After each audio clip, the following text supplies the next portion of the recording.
because he's here and he's fishing, and then you're doing all this, and so he is sitting back there, and all day long he never got bit. He goes, "You think I'm going to catch one today?" And I'm like, "Yeah, you'll catch one. I'm sure you'll catch one." And I'm thinking about that deal that you just said.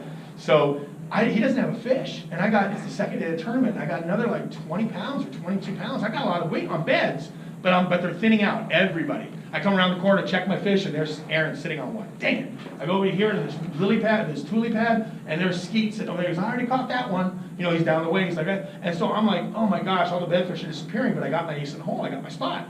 So I go to my swim bait spot, the corner. It's called the corner. You ask anybody about Clear Lake about the corner, it's famous. So I go to the corner with this guy, and he goes, and I do the same deal. Saltwater, there's one, there's one. He goes, "Oh my God." And I'm culling 4-pounders with 6-pounders, and my weight's heading to 30 pounds, 32 pounds. I'm pushing 5 fish for 30 plus pounds.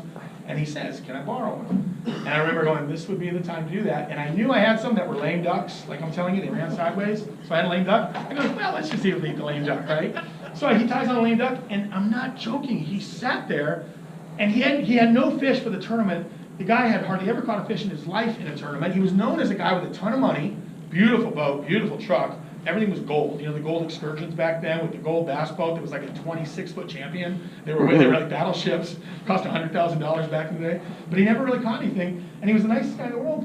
And he's fishing behind my boat, and all of a sudden I hear him go, "Get the net!" And I look back, and the rod is not out there. Like I said, it's straight down. Well, we're only in 4 foot of water, 5 foot of water. We're in nothing.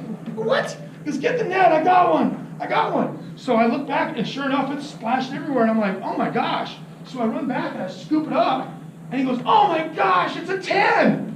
And I'm like, well, it's probably 6 or 7, but yeah, it's a big one. And he's like, "It's a 10. Look at the eyes on it. And he's flipping out. I go, oh my God, he's doing a dance. He's like, "I'm going on the stage. I'm going on the stage." And he's super happy. Now, at the time, I don't think Dean Rojas had set his record here. Maybe he had, because there was that record for 5, the biggest 5 in the history of bass. I thought I was going to get on the swim bait. I was like, I have the chance. Those fish are there, and I'm on something so unique that I'm going to set the 5 fish heaviest record ever. And I can't remember if Dean had it at the time, or back then it was 30-something pounds, but I knew every day I was dancing with that record. He just thought it was 6. That was a good fish. So he puts it in the well, and he puts the rod in, and he goes, "I'm done, dude. That was awesome. That was awesome. I got my fish." And he's playing with it. Like he's opening a live well, and he's looking at it. God, that's a big, look how wide it is across the back. Dude, is that the biggest bass you've ever seen? It's a 6, maybe a 7. It's not a 10 or 12, but he's happy, and I'm happy for him. And he's netting my fish, and I'm having fun, and he's playing with his pet back there. I think he named it. Having a good time, right? And he goes, he finally goes, "You mind if I do that again?" I go, "Sure, buddy. You know what? Have fun." Because we got like 35 minutes left. I go, "This is almost over. This day is done." So he picks it up. I go, "By the way," I go, "where did you catch that fish?" He goes, "Under the boat, dude. They're under the boat." And I go, "Come on." I go, "Well, that's cute." How the hell there was a bass under our boat in 4 foot of water that ate that swim bait is beyond me, but it happened. Well, I'll be darned if he puts it back down there, and I'm fishing, and I'm doing this, and all of a sudden he goes, "Get the net!" I go, "Why?" He goes, "Get the net!" I look back, and the rod's bent double again, straight down. And I go, "Oh my gosh!" And he goes, "Oh, it's bigger than the last one." And I'm like, "Oh my gosh!" And he goes, "It's a 10." I go, "It's pretty damn close." I